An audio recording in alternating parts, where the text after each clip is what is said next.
რაც თავარია თქვენ აქ ხართ და მეც 5 წუთი დამაგვიანდა, რაც არ მჩვევია, მაგრამ რა ვქნა, ვერ გავთვალე საცობები. მადლობა ძალიან დიდი მობრძანებისთვის. დღეს დედების დღისადმი მიძღვნილი შეხვედრა გვაქვს.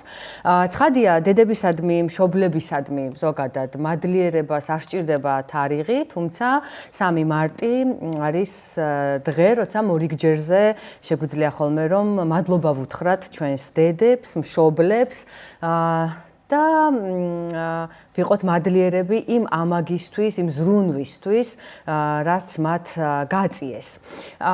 თან მადლიერება მოგეხსენებათ, რომ ძალიან ბევრი ფსიქოლოგიური სკოლა, ფსიქოთერაპიული უფრო მეტად დიდ ყურადღებას ამახვილებს მადლიერების გრძნობაზე, არსებობს მადლიერების ჟურნალები, ყოველდღიურად, როცა გთხოვენ და გთავაზობენ, რომ დილაობით ვიფიქროთ იმაზე, რისი ვართ მადლიერები ამ ცხოვრებაში და ასე შემდეგ. და რა თქმა უნდა, მართლაც მადლიერებას აქვს თერაპიული დატვირთვა, ასე რომ შეგვიძლია ჩვენი დღევანდელი შეხვედრა, რადგან ესე ძვირფას თარიღს ეძღვნება, რამდენიმე წამით დავუთმოთ სწორედ აი ამ მადლიერების განცდას ჩვენი მშობლებისადმი, დედებისადმი და გავიხსენოთ ის დიდი სითბო და ამაგი, რაც მათ გვაჩუქეს, ან დღემდე გვჩუქნიან და ეს ბედნიერება დღემდე სახეზეა ჩვენს ცხოვრებაში. თუმცა დღეს ჩვენ აქ სხვა მიზნისთვისაც შევიკრიბეთ, რადგან მოგეხსენებათ, რომ ფსიქოლოგიაში ყველა ფსიქოლოგიური სკოლა ერთხმად აღიარებს, რომ დედას აქვს ძალიან დიდი გავლენა ჩვენს ცხოვრებაზე. როგორი ვარ დღეს მე, ამას დიდწილად განსაზღვრავს ის ბავშვობის დროინდელი ურთიერთობები, გამოცდილება, რაც მე მაქვს დაგროვებული და თუ მე გავიაზრებ იმას, თუ რა გამოცდილება მივიღე ბავშვობაში ჩემზე მზრუნველ უფროსებთან ურთიერთობისას, მე შემიძლია ძალიან ბევრი რაღაცა ავხსნა ჩემს აწმყოში, რა ხდება და რატომ ხდება და როცა მე ამ გაცნობიერებას, ასე ვთქვათ, წავყვები, კვალდაკვალ მე შემეძლება ჩემი მომავალიც გავაუმჯობესო და შევცვალო. აქედან გამომდინარე, დღეს სწორედ ესეც დავარქვით ამ ჩვენს შეხვედრას, რატომ გავხდი ისეთი, როგორიც ვარ, ჩვენზეა, თუმცა ჩვენზე საუბარში ვერ ავწდებით დედებზე საუბარს. რა თქმა უნდა, აქვე ერთი განმარტება, რომ დღევანდელი აი ამ შეხვედრის ფარგლებში, აი ამ ფსიქოლოგიურ კონტექსტში, ასე ვთქვათ, რამდენჯერაც ჩვენ ვახსენებთ დედას, მე ვახსენებ დედას, იმდენი გვახსოვდეს, რომ მე არ ვგულისხმობ ბიოლოგიურ დედას, მე ვგულისხმობ იმ მზრუნველს, რომელიც ჩემზე ზრუნავდა, როცა მე ვიყავი ბავშვი და პატარა. ზრუნვას ბავშვობაში და უფროსთან მიჯაჭვულობას, რომ ძალიან დიდი მნიშვნელობა აქვს, ეს კიდევ ერთხელ მთელ მსოფლიოს გვაჩვენა იაპონელმა მაკაკა პანჩიმ, რომელიც გახსოვთ ალბათ ხო, როგორ ჩაეხუტა სათამაშოს, რომელიც ეგონა მას დედა.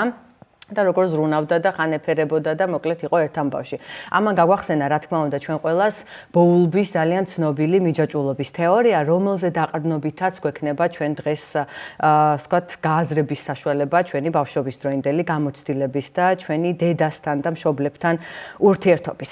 აქედან გამომდინარე, დღეს ჩვენ ვისაუბრებთ რაზე, გავიაზრებთ მიჯაჭვულობის რომელი სტილი რა სირთულეებს ქმნის, ჩვენ თვითონ რომელი სტილი უფრო მეტად, ვთქვათ, გვერგება ბავშვობის დროინდელ გამოცდილებას თუ გავიაზრებთ და როგორ შეგვიძლია სწორედ წარსულის გააზრებით გავაუმჯობესოთ ჩვენი აწმყო. ვერავინ შეძლებს თავი არასრულფასოვნად გაგრძნობინოთ თქვენი თანხმობის გარეშე. ეს სიტყვები ეკუთვნის ელეონორა რუზველტს და ძალიან კარგად გამოხატავს პრინციპში იმ შიდა ფილტრს, რომელშიაც ვატარებთ ყველაფერს. შიდა ფილტრი ყალიბდება სწორედ ადრეულ გამოცდილებაზე დაყრდნობით, იმ გამოცდილებაზე, რაც მე დავაგროვე ბავშვობისას და უფროსებთან ურთიერთობის ფონზე, რაც დავაგროვე უპირველეს ყოვლისა. და დღეს სწორედ აი ამ მიმართებაზე ვისაუბრებთ. აწმყოში რა გავლენას ახდენს ჩემზე, აი ეს ჩემი დაშვებები საკუთარ თავთან მიმართებაში. ცოტა რთულად ჟღერს, მაგრამ აი ამ მაგალითით შევეცდები, რომ უფრო მეტი ნათელი მოვფინოთ, ასე ვთქვათ, ამ კონსტრუქტს. ეს არის წარმოვიდგინოთ ორი ახალგაზრდა, ორივე ეძებს სამსახურს.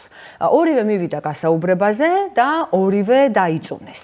აქედან ერთი ფიქრობს, რომ უიღბლოა, რომ არაფერი გამოსდის და არც არაფერი გამოუვა მომავალში.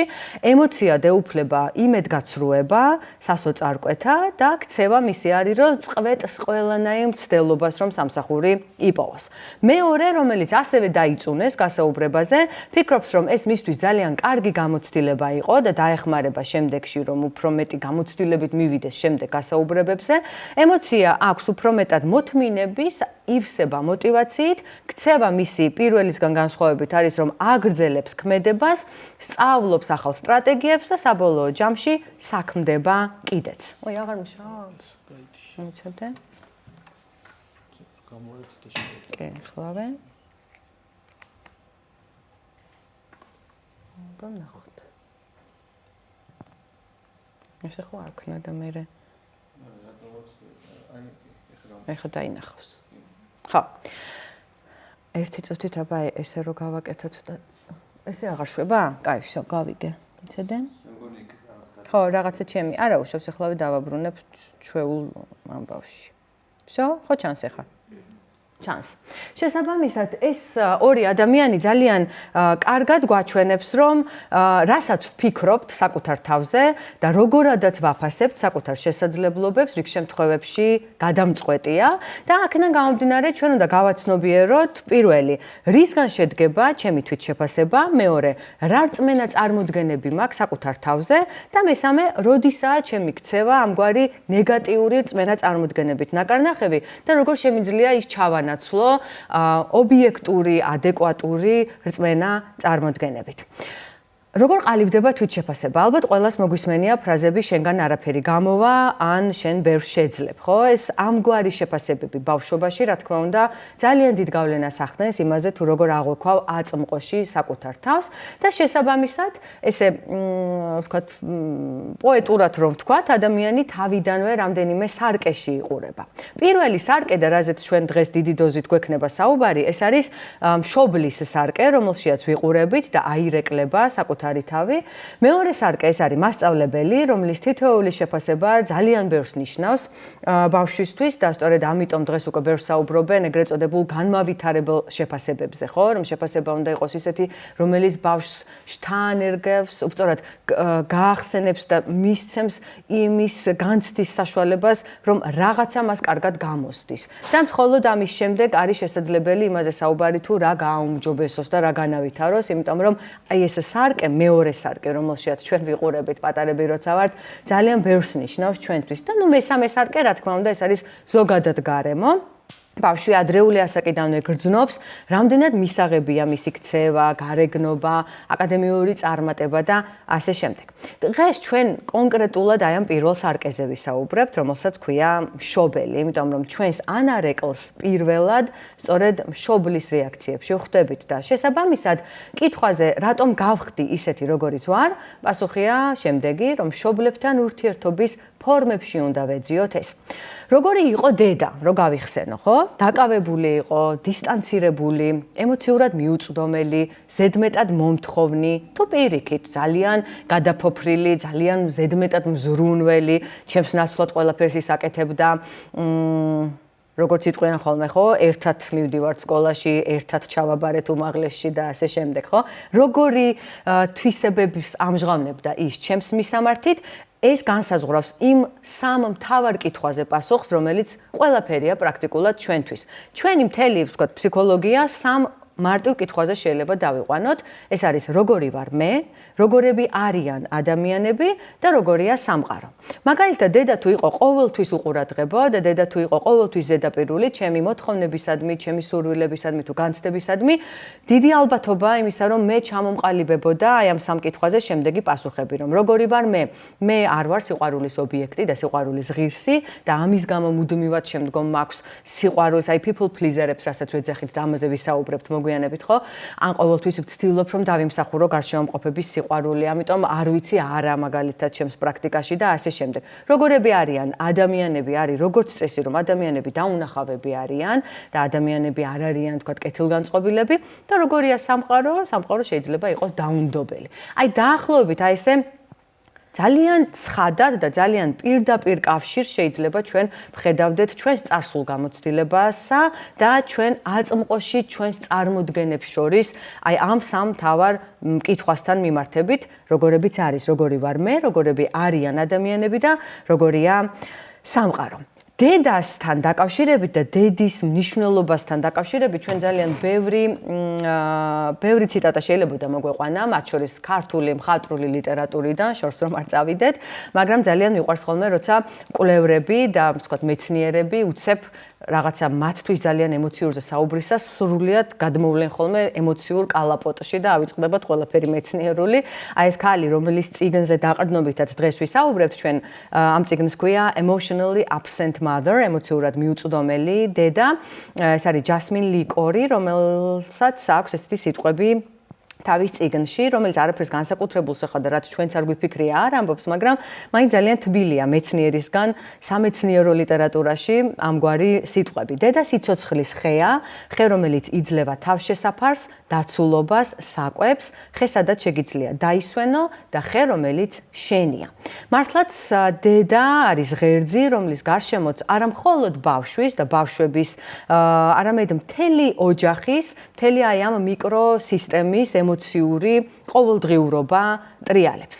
ის რომ ბავშვს დედა პირდაპირ მნიშვნელობით სიცოცხლეს ჩუქნის, ეს ცხადია ფაქტია და დედა არის გამღები საკვების, ვიტამინების, მუცლადყოფნის პერიოდში და შემდგომაც აი მთავარი მოქმედი გმირია მისთვის ტოტალური უსაფრთხოების უზრუნველყოფის, მაგრამ აი ამ თავდაპირველ განსაკუთრებულ ბიოლოგიურ ჭეშმარიტებას რომ ავარიდოთ თავი, ფსიქოლოგიური რეალობაა იმგვარი, რომ დედა, ანუ ნებისმიერი მზრუნველი უფროსი, მთავარი პასუხისმგებელი პირი, არის ბავშვის ფსიქიკის ფორმირების მთავარი შემოქმედი. როგორი იქნება ჩემი თვითშეფასება? როგორი იქნება ჩემი ურთიერთობების ხარისხი? თვითეფექტურობის განცდა როგორი მექნება, რომელიც არის საფუძველი, ასე ვთქვათ, შემდგომ ჩემი თვითრეალიზების განცდის და ძალიან ბევრი, ძალიან კარგი ფსიქიკური პროცესის და ტოქსიკურ ურთიერთობებში ჩართვის ტენდენცია როგორია? ალბათ თქვენც მოგისმენიათ, შეიძლება ჩვენც გვითქვამს განსაკუთრებით რაღაცა თინეიჯერობის პერიოდში, რომ ერთნაირ ურთიერთობებში ვეხვევი ძალიან ხშირად და ერთნაირ ტოქსიკურ ურთიერთობებში ვეხვევი, ეს ფრაზაც ძალიან პოპულარულია, ხო?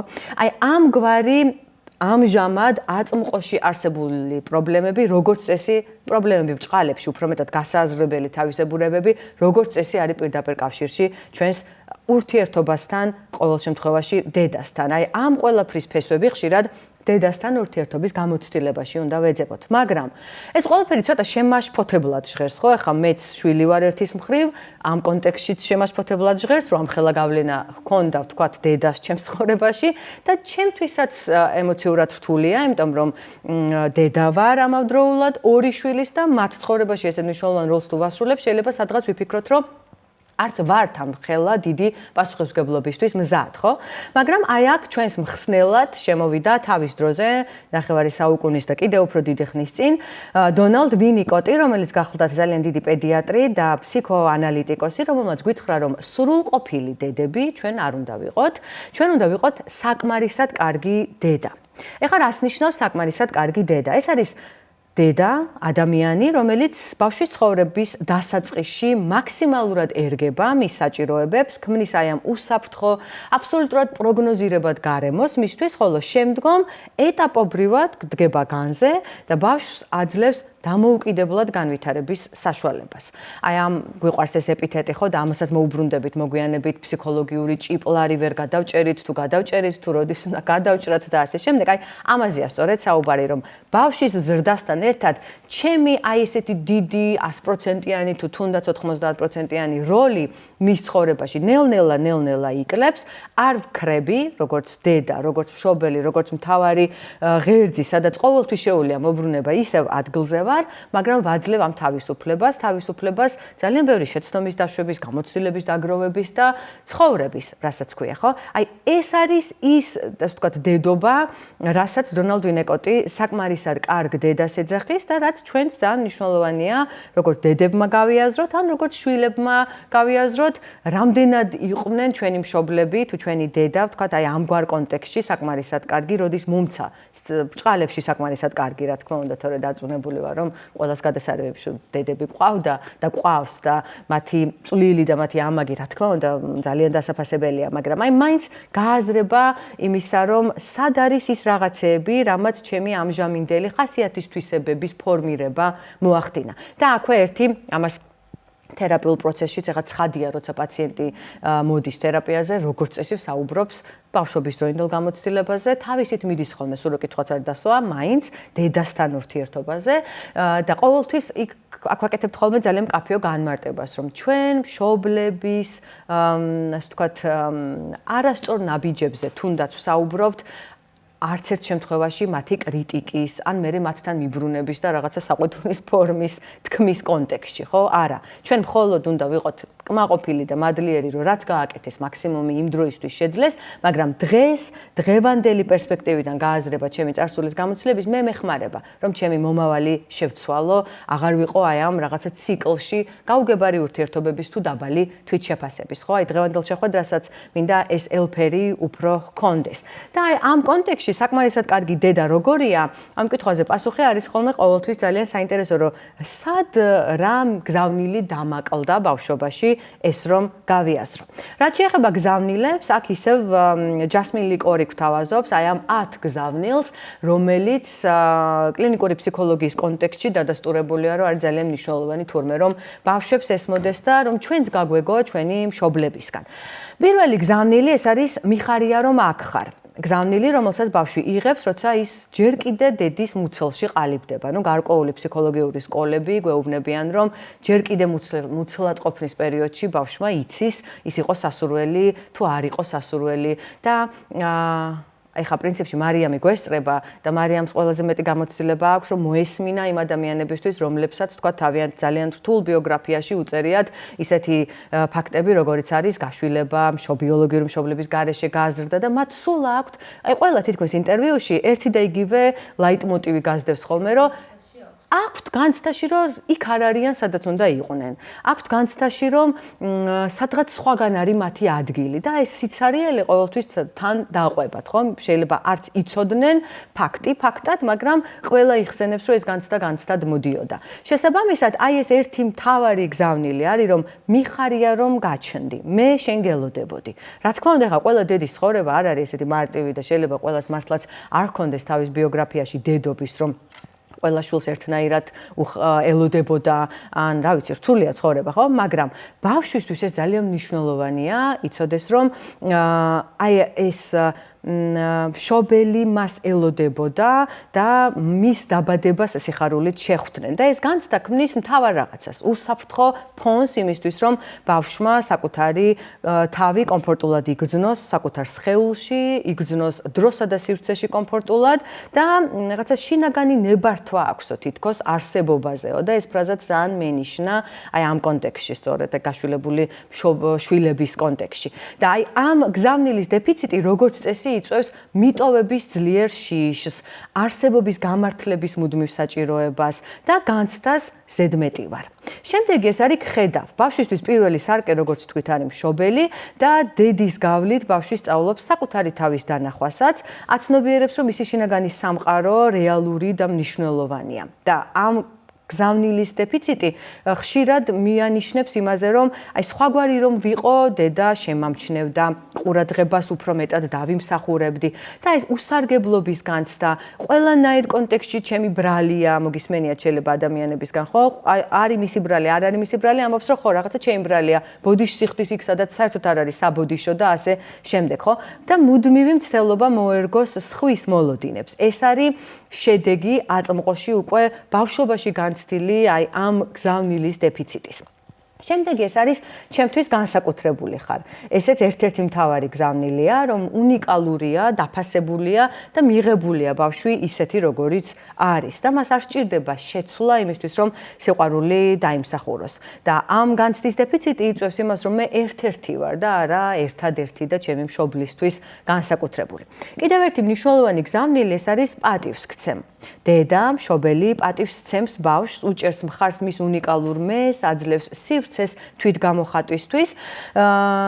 რატომ? იმიტომ რომ ასეთ გარემოში ბავშვი ძალიან კარგად სწავლობს საკუთარი საზღვრების დაცვას და საკუთარი თავის პატივისცემასაც და დეფიციტი განსაზღვრავს როგორც წესი საზღვრების არარსებობას, საკუთარი სურვილების დათრგუნვას, სხვებზე მორგებულ ცხოვრებას და ესეც ხშირად მოგვისმენია უკვე ზრდასრულ ასაკში, ხო? ნუ შემდეგი გზავნილი და ალბათ ნომერ პირველი გზავნილი ეს არის რა თქმა უნდა მიყვარხარ. ეს სიტყვები ბავშვმა არა მხოლოდ სიტყვებით, არამედ არავერბალურადაც უნდა მიიღოს და ხშირად მიიღოს და ამ განცდის თუ ამ გზავნილის დეფიციტი როგორც წესი ახალისებს სხვა ადამიანებლების მაამებელ პოზიციას. აი რაცაც სწორედ დღეს people pleaser-ობას ვეძახით, ხო?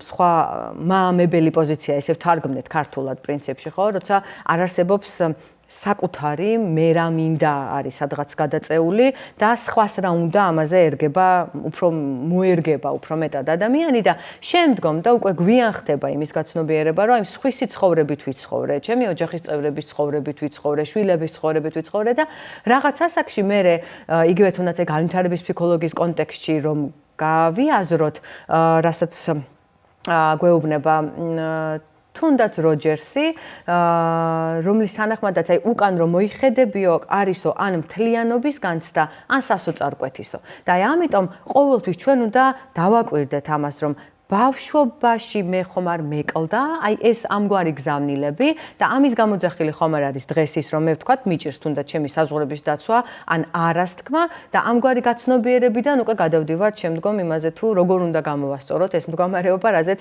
ასევე დღეს გვექნება საუბარი. შემდეგი გზავნილი ეს არის შენი საჭიროებები ჩემთვის მნიშვნელოვანია, შეგიძლია ჩემთან დახმარებისთვის მოხვიდე.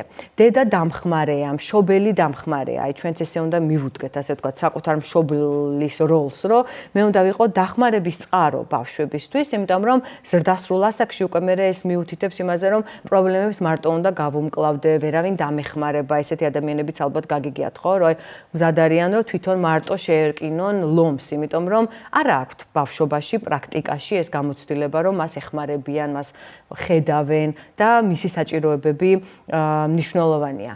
ნუ შენთან ვარ და დროს დაგითმობ ეს დღესდღეობით ერთ-ერთი ყველაზე რთული ამბავია, ალბათ დაკავებული დედების, ამ სოციალური ქსელებში ჩართული დედების, იმიტომ რომ ყველაფერს თავი დავანებოთ, მე ჩემი გამოცდილებით შემეძლია ვთქვა, რამდენჯერ დღეში ვისმენ ჩემი შვილებისგან, რომ დედა დადე ტელეფონი და ისე მომისმინე, იმიტომ რომ ვითომ ვუსმენ, ვითომ მასთან ვარ, მაგრამ ხან სკროლავ, ხან მეილს ვპასუხობ, ხან რაღაცას ვაკეთებ კიდე ტელეფონში, რაც არის სწორედ ამ გზავნილის დეფიციტია, რომ როცა შენთან ვარ, დრო უნდა დაგითმო, ბავშვს ეს უნდა. რა ვქნათ, უნდა.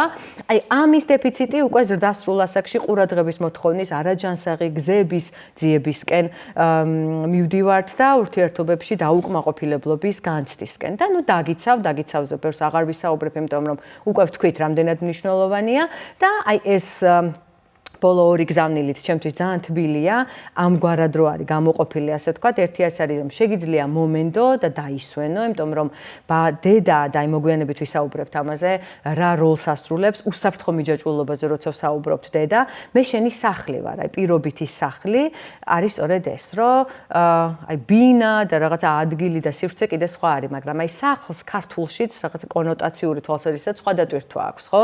სახლი, ანუ ადგილი, სადაც შემიძლია მოვდუნ სისუსტე გამოვავლინო, ნუგეში მივიღო. აი დაახლოებით ეს გზავნილიც ასევე ძალიან მნიშვნელოვანია, იმიტომ რომ ამის დეფიციტი იწვევს მუდმივ სიფხიზლის განცდას, კონტროლის და გადაჭარბებულ საჭიროებას და ნდობის სირთულეებს. და ნუ კიდევ ერთი ეს არის შენი თვითკბები, რომ ბავშვს თურმე კვლევების თანახმად აქვს ეს განცდა, რომ აი დედას თუ მშობელს რომ შეხედავს თვალებში, უნდა იგრძნობოდეს აი ეს თავარი გზავნილი, რომ მე შენი თვითკბები, აი როგორიც ხარ, ისეთი თვითკბები, აი ამას უნდა ეუნებოდეს მშობელი ბავშვს. აი ამგვარ გზავნილებზე, როცა ვსაუბრობთ, ამგვარ გზავნილებზე დგას უსაფრთხო მიჯაჭვულობის კონცეფცია, რომლის დროსაც დედა ასრულებს აი ამ სამ მთავარ როლს. პირველი, ეს არის დედა ბავშვის ემოციების რეგულატორი. ემოციური რეგულაცია ეს არის ნორმალ პირველი ტერმინი, როცა ჩვენ ბავშვებზე ვსაუბრობთ, იმიტომ რომ ბავშვებმა არიციან, ჯერ ერთი არც სახელდება არიციან თავიანთი ემოციების.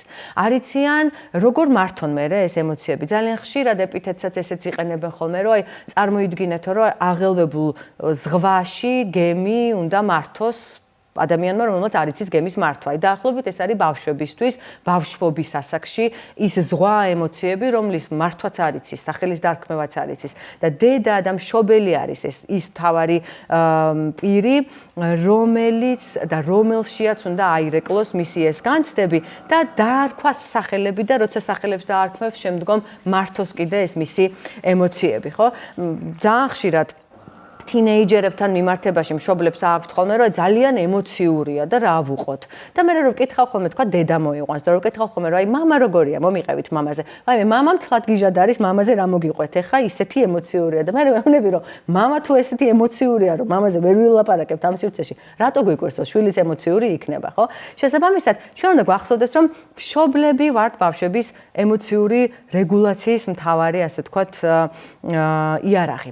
შემდეგი ეს არის და როგორც მენტორი. გვინდა არ გვინდა, ჩვენ უნდა ვიყოთ ჩვენი მშობლებისთვის მენტორები, მასწავლებლები, რაღაცა გზის გამკვალავები და იმიტომ რომ ისე როგორც სხვა არავისგან ბავშვები მაინც სწავლობენ ჩვენგან, მშობლებისგან, დედებისგან, მათზე მზრუნველი უფროსებისგან და აქ ძალიან მიყვარს ერთი ესეთი ფსიქოლოგი იყო ლევ ვიგოცკი, ევროპას თუ ყავდა მაგალითად პიაჟე და სხვა დიდი ფსიქოლოგები საბჭოთა კავშირს იმ პერიოდში, რომელიც სხვათა შორის იდევნებოდა და მისი რაღაცები გამოქვეყნდა მხოლოდ საბჭოთა კავშირის დაშლის შემდეგ, იმდენად დიდი ფსიქოლოგი იყო ლევ ვიგოცკი, რომელმაც გითხრა, რომ აი მენტორი როგორი უნდა იყოს დედა, თუ როგორი უნდა იყოს მშობელი, რომ ჩვენ რაღაცა მის ნაცვლად არასდროს არაფერი არ უნდა ვაკეთოთ, ჩვენ უნდა ვიყოთ ხარაჩო, scaffolding-ს იყენებდა ის, ჩვენ უნდა ვიყოთო ხარაჩო ბავშვისთვის მისი სწავლების პროცესში.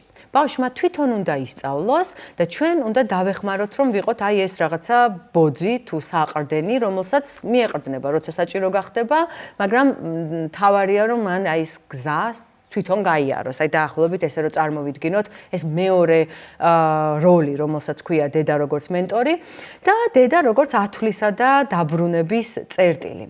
სხვათა შორის მსახიობმა ნინო კასრაძემ თქვა ერთ-ერთ ძველ ინტერვიუში და ბევრ ფსიქოლოგს შეფშურდება, ისე არაჩვეულებრივად თქვა მან, რომ მეო ესე წარმომიდგენიაო, რომ მეო ვარო ბატარეაო შვილისთვისო, რომ წავაო რაღაცებს გააკეთებსო და მოვაო და დაიტენებაო და მე ისევ წავა და ისევ დაცლის ამ და ბალიშიო, ხო? ძალიან. ხო და აი ზუსტად ეს არის აი ეს მესამე პუნქტი, რომ ათვლისა და დაბრუნების წერტილი არის დედა. რა თქმა უნდა, ეს ცალკე ლიტერატურაშიც გმირის მოგზაურობა, ცალკე ჟანრია, ხო, რომელიც იგივე თუნდაც ახლა აქ იყო სამოსელ პირველზე საუბარი და ყველაზე კარგად ერთ-ერთი რომელიც გამოხატავს ამ ჟანრს და აი ამ ნაწილს სწორედ რომ უნდა წავიდეს და იმოგზაუროს და შემდგომ დაბრუნდეს, სწორედ ეს არის, რომ ჩვენ და ეს სხვათა შორის ყველაზე რთულია. აი მშობლობაში და მშობელთა სკოლა და რაღაცები ხო არის, სადაც რაღაცებს გვასწავლიან და ვასწავლით, მაგრამ ეს ნაწილი ყველაზე მეტად გვჩება ყურადღების მიღმა და ყველაზე საყურადღებო სწორედ ეს არის, რომ მე როგორც მშობელმა შევძლო რომ გავუშვა ხელი ჩემ შვილს. იმიტომ რომ მან თუ არ მოიარა აი ეს რაღაცა მთადაბარი პირობითი, სხვაგვარად არაფერი არ გამოვა, ხო? და ძალიან მიყვარს აქაც ისევ ლიტერატურას თუ დავესესხებით ქართულს, იმიტომ რომ სულ მახსენდება როგორც აი ათვლის წერტილი და გაშვების მომენტი ოთარ ანთქვრივი, სადაც აი ზუსტად ამას აღწერს ილია ჭავჭავაძე, რომელიც სულ არ იყო ფსიქოლოგი, ხო, მაგრამ ისევ ბევრ ფსიქოლოგს რომ შეშურდება და რომ ვერ იტყოდნენ, ისე გითხრა რომ რას ამბობს ოთარ ანთქვრივი, ხო? მართალია ხა მან კიდე სხვა თემებზეა საუბარი, ცოტა გვიან მოხდა ალბათ გიორგის გაშვება ცოტა ადრე შეიძლებოდა და ნუ იქ თავის ტრაგედიაა და თავისი სცენარი განვითარების, მაგრამ ფანტასტიკურ ფრაზას გვეუბნება ილია ოთარ ანთქვრივის ხმით, რომ ორი თვალი დედას იმისთვის ააქო, რომ ერთი თავისი იყოსო, თავისი მომზირალი იყოსო და მეორე თავისი შვილის მომზირალი თვალი იყოსო და თუ საჭირო გახდა თავისი უნდა დაიბრმავოს და თავისი შვილის თვალით უყუროს სამყაროსო, ხო? აი დაახლოებით აი ეს ათვლის და დაბრუნების წერტილი სადღაც ეს არის და ესეც ძალიან მნიშვნელოვანია ჩვენ მშობლებმა გავიაზროთ. როცა აი ამ ყველაფერს გავიაზრებთ, ასეთ შემთხვევაში დგება სწორედ უსაფრთხო მიჯაჭვულობა ჩვენს წარსულ გამოცდილებაში. მე მექმნება უსაფრთხო მიჯაჭვულობა ჩემს მშობელთან, რაც ნიშნავს იმას, რომ უკვე როცა ზრდასრული ვარ, მე კომფორტულად ვარ, როცა სხვა დამოკიდებულია ჩემზე, არ მაშინებს, მეც შემიძლია ვიყო რაღაც ეტაპზე სხვაზე დამოკიდებული, იმიტომ რომ აქ ნდობის ფაქტორი შემოდის, იმიტომ რომ აი ეს სამი მთავარი კითხვა, რაც ჩვენ თავის დროზე ვახსენეთ, როგორი ვარ მე, როგორები არიან ადამიანები და როგორია სამყარო, მე აქ სამივეგან პოზიტიური პასუხი მაქვს და მე არ მეშინია არც ნდობის და არც სამყაროსი და არც სამყაროს აღმოჩენის და რაღაცა პატარ-პატარა ხო, ისე აღმოჩენების გაკეთების, ხო? ჩემთვის მარტივია ადამიანებთან დაახლოება და მე მჯერა რომ როცა დამჭირდება ადამიანები ჩემს გვერდით იქნებიან. აი ეს არის უსაფრთხო მიჯაჭვულობის ძალიან კლასიკური განმარტება. თუმცა რა ხდება მაშინ, როცა დედამ ვერ შეასრულა ეს სხვადასხვა მნიშვნელოვანი როლი, ვერ მოგვცა თავის დროზე ეს გზავნილები და საბოლოო ჯამში ჩვენ ჩამოგვიყალიბდა არაუსაფრთხო მიჯაჭვულობა, არაპოზიტიური მიჯაჭვულობა. პირველი ეს არის ამრიდებლური სტილი უკვე ზრდასრულ ასაკში. ეს რას ნიშნავს? მაგალითად, თუ ვინმეს დავეყრდნობი, იმედს გამიცრუებს. სჯობს თავად მოვაგვარო ყველაფერი, ადამიანებს ვერ ვენდობი. აი ამგვარი მიჯაჭვულობა ყალიბდება მაშინ, როცა დედა ფიზიკურად არ იყო მის გვერდით, მაგრამ უბრალოდ დედა იყო მის გვერდით ფიზიკურად, მაგრამ ემოციურად იყო ცივი, ემოციურად იყო დისტანცირებული. მეორე ეს არის შფოთვითი სტილი, რომელიც ასევე გამოიყო თავიდანვე, როცა კი მიჯაჭვულობის სტილზე დაიწყეს ფსიქოლოგებმა საუბარი და შფოთვითი სტილი მაგალითად არის თუ დროულად არ მწერს, ალბათ აღარ ვუყვარვარ. გაგიგიათ ხო, განსაკუთრებით თინეიჯერები ახლა რაღაცა ასაკთან ერთად ცოტა თვითრეგულაციის დახმარებით ისევ რაღაცებს შევიძენთ ხოლმე უნარებს, მაგრამ აი ბავშვები, თინეიჯერები განსაკუთრებით ძალიან პირდაპირ ამბობენ ხოლმე, რომ აი მივწერე და არ მიპასუხა და მგონია რომ აღარ ვუყვარვარ, მგონია რომ ეხა სხვას წერს. იმდენად აი ეს შფოთვარე მიჯაჭვულობის სტილია განვითარებული. დროულად თუ არ მიპასუხა, ალბათ აღარ ვუყვარვარ, რაღაც არასწორად ხომ არ ვთქვი, არასწორად ხომ არ გავაკეთე, თუ ყურადღება მოვადუნე, ესე იგი დავკარგავ და მარტო ყოფნა აუტანელია ასეთი ადამიანებისთვის. ასეთ დროს როგორც წესი ბავშვობაში გვაქვს გამოცდილება, რომ დედა იყო არასტაბილური, ხან მზრუნველი და ხან უყურადღებო. და ბავშვი ვერასდროს ვერ ხვდებოდა, როდის იმსახურებდა ზრუნვას და სიყვარულს და როდის იმსახურებდა გაბრაზებას. მესამე ეს არის მზრუნველი სტილი, თუმცა მზრუნველი სტილი არადადებით კონტექსტში, რატომ? იმიტომ რომ როგორც წესი აქ უკვე აწმყოში და ზრდასრულ ასაკში მოდის ხოლმე ესეთი დაყენებები, თუ ესეთი წარმოდგენები, რომ თუ დავეხმარები, დამაფასებენ, ჩემი სურვილები მეორე ხარისხოვანია, მთავარია სხვები იყვნენ კმაყოფილები. არას თქმა ეგოიზმია და არ უნდა ვთქვა, სიყვარული ზრუნვით უნდა დავიმსახურო და ასე შემდეგ.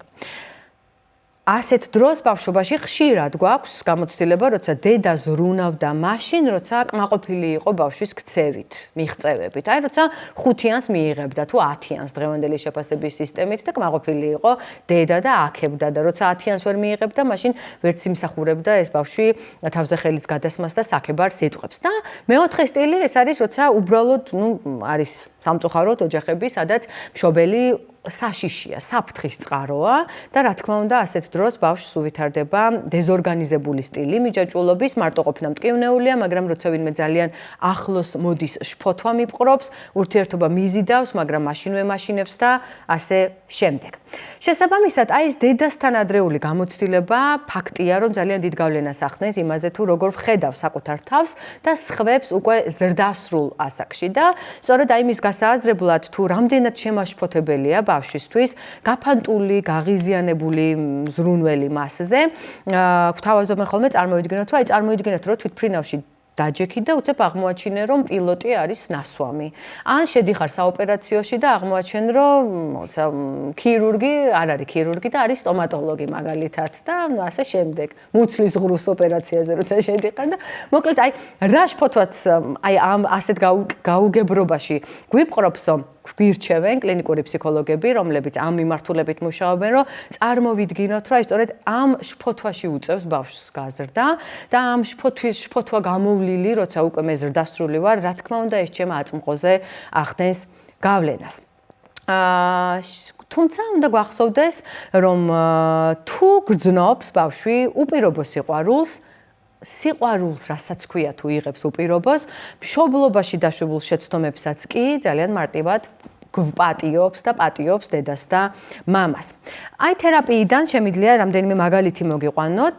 38 წლის კაცი ამბობდა, რომ ურთიერთობებში თავს კარგად გრძნობს, მანამ სანამ პარტნიორი არ იწყებს ემოციურად დაახლოებას. ამ დროსო ვიკეტებიო, ვწყვეტ კომუნიკაციას და მარტო დარჩენას ვცდილობ და ვცდილობ გავიქცეო. და ამბობდა, რომ არ მიყვარს, როცა ჩემგან დიდ ემოციებს მოელიან, იმიტომ რომ მე არ ვარ ემოციური ადამიანი. ალბათ მოგისმენიათ ეს ხო, სხვა ადამიანებისგან. ბავშვობაში რომ ჩავედით, რა თქმა უნდა, იქ აღმოვაჩინეთ, რომ დედა ზრუნავდა ბავშვის ფიზიკურ საჭიროებებზე, თუმცა ემოციურად ცივი და დისტანცირებული იყო. რომელი არაუსაფრთხო მიჯაჭვულობის სტილი იკითხება, რა თქმა უნდა, ამრიდებლური მიჯაჭვულობა. იყო კიდევ ერთი და ძალიან ბევრია ასეთი მაგალითები, მაგრამ როცა ვთქვათ 29 წლის ქალი აღწერდა ურთიერთობებს, სადაც მუდმივად ცდილობდა პარტნიორის განწყობის დაჭერას, რომ აი როგორ გრძნობს თავს პარტნიორი, მისი მთავარი კითხვა ეს იყო და ხომ არ გააღიზიანა, ხომ არ თქვა რაიმე არასწორი, ამას ძალიან ხშირად ვეკითხებიო და თუ რამდენიმე საათი არ მეხმაურება, ვიწყებ ფიქრს, რომ დავკარგე და მარტო ყოფნა ძალიან მაშინებსო. აქაც ბავშვობაში რომ ჩავიდეთ, აღმოვაჩენთ, რომ ხან ძალიან ჩართული და მზრუნველი იყო დედა, ხან გაღიზიანებული, დაღლილი და ვერ ხვდებოდა, როდის მიიღებდა და დაიმსახურებდა ბავშვი ყურადღებას. აქაც რომელი არაუსაფრთხო მიჯაჭვულობაა და შფოთვითი მიჯაჭვულობა იკითხება. და აი ამ მიჯაჭვულობების ნაწილი რომ დავასრულოთ, ძალიან მიყვარს ური ბრონფერბრენერი, იყო ესეთი ძალიან დიდი ფსიქოლოგი.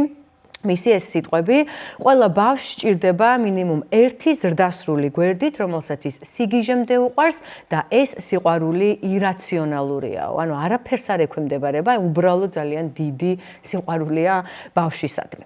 და თუ არ მყავდა ასეთი ზრდასრული ბავშვობაში გვერდით, ასეთ შემთხვევაში რა გავაკეთო? აი ეს კითხვა არის ხოლმე საკვანძო. თუ ბავშვობაში ხვდები, რომ რომელიღაცა გზავნილი დამაკლდა, ასეთ დროს რა შეიძლება რომ მოვიმოქმედა.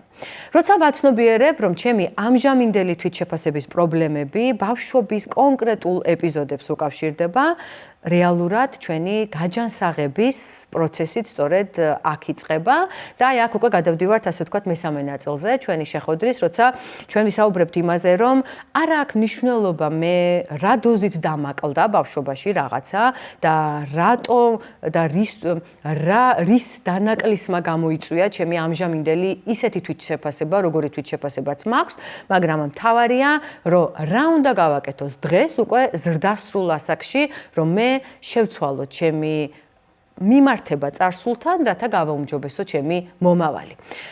და სამ რაღაცას გვთავაზობენ როგორც წესი, რომელიც საკმაოდ მარტივი შესასრულებელია, არ არის რთული და ჩვენს ყოველდღიურობაში თუ დავნერგავთ, ძალიან წაგვადგება კიდეც. პირველი ეს არის, რომ ვისწავლოთ საკუთარი თავისადმი პირველ რიგში თბილი დამოკიდებულება. შეცდომა აღვექვათ როგორც გამოცდილება და არა მარცხი და საჭიროების შემთხვევაში ვითხოვოთ დახმარება. ახლა როგორ უნდა გავაკეთოთ თითოეული. რაც შეეხება პირველს, ვისწავლოთ საკუთარ თავთან თბილი საუბარი, აქ ძალიან გვეხმარება დამხმარეა კრისტინ ნეფის კონცეფცია, რომელმაც შემოგთავაზა self-compassion, ეგეთი კონცეფცია, ანუ თვითთანაგრძნობა. ქართულად ცუდად ჟღერს ცოტა, მაგრამ ზუსტად ერგება ეს კონტექსტი. ეს არის საკუთარ ტკივილთან ჯანსაღი დამოკიდებულების ჩამოყალიბება, სიკეთე საკუთარი თავის მიმართ, როცა რამე არ გამომდის ან რაღაცას ვერ ვაკეთებ, ამას რაღაცა ბრაზით და უკმაყოფილებით კი ვარ მივუდგე, არამედ მივუდგე ძალიან გაგებით და გამგები დამოკიდებულებით. ან როგორც ჩვენს მეგობარს ვეტყოდით, ხო? როგორც წესი, მეგობარი რომ მოვიდეს თქვენთან და რომ გითხრათ, რომ რაღაცა გაუჭირდა და რაღაცა ცუდად გააკეთა, რას ეტყვით? ეტყვით, რომ არა უშავს, ეს გამოცდილება შემდეგზე უკეთ გააკეთებს და ასე შემდეგ, ხო? და არ ეტყვით არასდროს იმას თუ როგორ შეგეშალა, როგორი უსუსური ხარ, მაგრამ მეორენაირად აბა დავაკვირდეთ საკუთარ თავს რას ვეუბნებით ხოლმე. როგორც წესი ძალიან კრიტიკულად განვსჯით, თუ კი რაღაცა შეცდომა დაუშვით. აი ეს არის მთავარი, რომ ჩვენ პირველ რიგში საკუთარი თავისადმი დამოკიდებულება შევცვალოთ ამ კონტექსტში, რომ ყველაფერს მივუდგეთ, როგორც მეგობარს მივუდგებოდით, ისე ყველაფერში მივუდგეთ ისე საკუთარ თავს. და მეორე და ძალიან მნიშვნელოვანი თვითთანაგრძნობის ნაწილში ეს არის იმის გაცნობიერება, რომ მარცხი შეცდომები ადამიანური გამოცდილების ნაწილია. მხოლოდ მე კი არ ვარ ასეთი წარუმატებელი, არამედ ეს ძალიან ჩვეულებრივი ადამიანური მომენტია, რაღაცები ვერ გავაკეთო, რაღაცები შემეშალოს და ამას მეორენაირად ეძახიან ნორმალიზებას და სოციალიზაციას, მაგრამ მე ნორმალიზება უფრო მომწონს როგორც ტერმინი, რომელიც რას გულისხმობს, რომ აი ის რომ მე რაღაცები არ გამომდის, ეს არ არის ჩემი მინუსი, არამედ ეს არის ნორმალიზებული, ანუ ძალიან ბევრს არ გამოსდით. მეც არ გამომივა პირველ ცდაზე, მეორე ცდაზე, მაგრამ რაღაცას ვისწავლი და თანდათან უფრო მეტად გამომივა. და შემდეგი ნაწილი ამ ყველაფრის არის, რომ შესაბამისად მე შეცდომის აღარ უნდა მეშინოდეს, იმიტომ რომ შეცდომა რეალურად არის არა ამ სიტყვის სრული გაგებით და პირდაპირი გაგებით შეცდომა, არამედ გამოცდილება. როგორც კი მე შეცდომებს უყურებ როგორც გამოცდილებას, რაღაცები მეცვლება, დამოკიდებულებაც მეცვლება საკუთარი თავისადმი. აი მაგალითად, რომ გაიხსენოთ ბოლო პერიოდის ყველაზე ესეთი დიდი შეცდომა, რომელიც თვლის რომ დაუშვით თქვენს ცხოვრებაში. და შემდეგ უპასუხოთ აი ამ სამ კითხვას, რა ვისწავლე ამ შეცდომიდან, შევცვლიდი რამეს ამ გამოცდილებაში და რას ვეტყოდი ჩემს თავს იმ დროს თუ კი შემეძლო, რომ შემძლებოდა. და აი ამგვარად როცა ვუდგები ამ ჩემს შეცდომებს, უკვე შეცდომები აღარ ქვია მას და ის ხდება გამოცდილება. და აი აქ მიყვარს ძალიან ანა კორძაიას ამადაშვილის ეს ციტატა თუ ეს ფრაზა, რომ გამოცდილება არ ნიშნავს იმას, რომ რაღაცას აღარ იზამ, არამედ გამოცდილება არის ის რომ იცი ამასაც გადაიტან. აი ეს არის რეალურად ის მთავარი ფორმულა, როგორც ჩვენ უნდა მივუდგეთ ჩვენს შეცდომებს, რომ შეცდომა არ არის ქვეყნის დასასრული, შეცდომა არის გამოცდილება, რომლის საშუალებითაც მე რაღაცებს გადავიტან ამ ცხოვრებაში. და საბოლოო ჯამში ეს ცხოვრებაც რა არის, ხო? სწავლა იმის, თუ როგორ ვადაპტირდე და როგორ გავუძლო ამ სირთულეებს და როგორ დავინახო ამ სირთულეებში რაღაცა გამოწვევის, რაღაცა სიახლის ელფერი. და კიდევ ერთი ძალიან მნიშვნელოვანი რჩევა, როცა კი ჩვენ ვსაუბრობთ იმაზე, თუ როგორ შევხედოთ ჩემ აწმყოს იმისთვის, რომ მომავალი გავაუმჯობესო და იგივე შეცდომები აღარ დავუშვა, ეს არის, რომ ჩვენ უნდა ვიყოთ საკუთარი თავის მწვრთნელი და არა კრიტიკოსი. მწვრთნელი რას აკეთებს? თავისი, ასე ვთქვათ, საწვრთნელი ადამიანების სპორტს თუ გავიაზრებთ, თქვათ, დადებით თვისებებს წინ წამოსწევს. ხო, ვიღაცა თქვათ უფრო მაგარია და ძლიერია და რაგბში 2 ნომერია შერკინებაში, ვიღაცა უბრალოდ ლელოს ისვრის კარგად, ან ფეხბურთშიც, ხო, ვიღაცა არის დაცვა, ვიღაცა არის შემტევი და ასე შემდეგ. შესაბამისად, ჩვენ საკუთარი თავის მწვრთნელი და ვიყოთ და არა კრიტიკოსი და აი სწორედ ასე თუ მივუდგებით საკუთარ თავს, მაშინ უკვე ვერავინ შეძლებს მართლაც თავი არასრულფასოვნად გვაგრძნობინოს, იმიტომ რომ ჩვენ ამაზე უკვე თანახმა აღარ ვიქნებით, ხო? აი ეს არის ის მთავარი ფორმულა, რომელიც ფორმულაც ვფიქრობ ყველაზე მნიშვნელოვანია, რომ ჩვენ გავიაზროთ, თან ნებისმიერ ასაკში გავიაზროთ, იმიტომ რომ აი ამ დამოკიდებულების საკუთარ თავთან მიმართებით, რომ მე ვარ მწვრთნელი და არა კრიტიკოსი, ძალიან ბევრი რამ იცვლება ყოველდღიურ კონტექსტში. და აი შემდგომ უკვე ჩვენს თვითშეფასებაზეც როცა ვსაუბრობთ, თვითშეფასების ნაწილშიც ძალიან ბევრ გაუმჯობესებას ვხედავთ, რომელიც მერე უკვე თვითეფექტურობასთან არის დაკავშირებული, თვითეფექტურობა კი უკვე თვითრეალიზების განცდასთან და უკვე მთლიანი ჯაჭვი იკვრება ხოლმე, რის შედეგადაც საბოლოო ჯამში, რისთვისაც გვინდა ეს ყველაფერი, არის ის, რომ ჩვენ უფრო ბედნიერად გვძნობთ თავს ამ ძალიან რთულ და ქაოტურ სამყაროში, რომელიც სამყაროც არ გვაძლევს მოდუნების საშუალებას, ხო? და აი რაღაცა ყოველ ქაოსს მომდევნო ქაოსი ემატება, ისეთ რეალობაში მოგვიწია ცხოვრება. ეს იყო ის, რაც მინდოდა ამ კონცეფციის ირგვლივ გამეჟღერებინა დღეს თქვენს წინაშე. იმასთან დაკავშირებით თუ წარსული გამოცდილება რა გავლენას ახდენს ჩემს აწმყოზე და ამავდროულად წარსულის გააზრებით როგორ შემიძლია ჩემი მომავლის შეცვლა და ეს ყველაფერი იწყება რეალურად საკუთარ თავთან დაახლოებით, ხო? მე აი დღეს ძალიან ბევრჯერ ვთქვი, რომ საკუთარ თავს უნდა მივუდგეთ ამგვარად, საკუთარ თავთან რაღაცა დარჩენა, საკუთარ თავთან ჩემი წარსულის გააზრებაც უნდა შევძლო და ამ ყველაფერს ძალიან სჭირდება სიმშვიდის ღერძის პოვნა, განსაკუთრებით განსაკუთრებით დღევანდელ დღეს.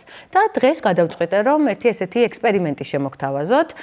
ეს არის სავარჯიშო, რომელსაც ხშირად იყენებენ, ну ფსიქოთერაპიაში ცხადია ძალიან ხშირად იყენებენ, კოგნიტურ-ბიჰევიურულ თერაპიაში იყენებენ, სქემათერაპიაში იყენებენ და სხვათა შორის ფსიქიატრებიც, როცა აი ბერნაუტზე საუბრობენ, გადაწვაზე, პროფესიული გადაწვა მათ შორის, რომელიც შევიდა ფსიქიატრიული დაავადებების ნუსხაში, DSM-ის მიხედვით, ხშირად ამ სავარჯიშოს თავაზობენ ხოლმე სპეციალისტები პაციენტებს თუ კლიენტებს და მეც მინდა დღეს თქვენ ეს სავარჯიშო შემოგთავაზოთ, რომელიც ხა შეიძლება ესე ჯგუფში არ ვიცი ვის რამდენად გამოგვივა, მაგრამ ცდად ღირს და თუ თქვენ ყოველდღიურად გაავარჯიშებთ საკუთარ ფანტაზიას ამ მიმართულებით, მერწმუნეთ, რომ იმ დაახლოებით 1 თვის თავზე ხელში გექნებათ ისეთი იარაღი, რომლის საშუალებითაც თქვენ ძალიან მარტივად შეძლებთ თქვენი ფსიქოემოციურ დამშვიდებას და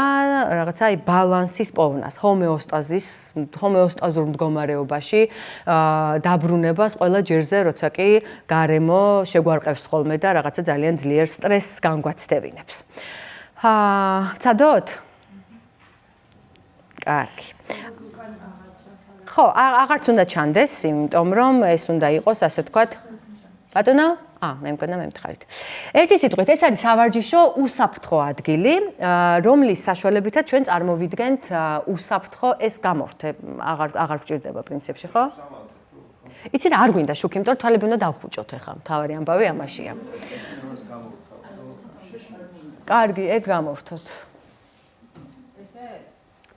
აი, თუ გინდა ესე იყოს, როგორც გაგიხარდებათ, ეს თქვენზეა დამოკიდებული.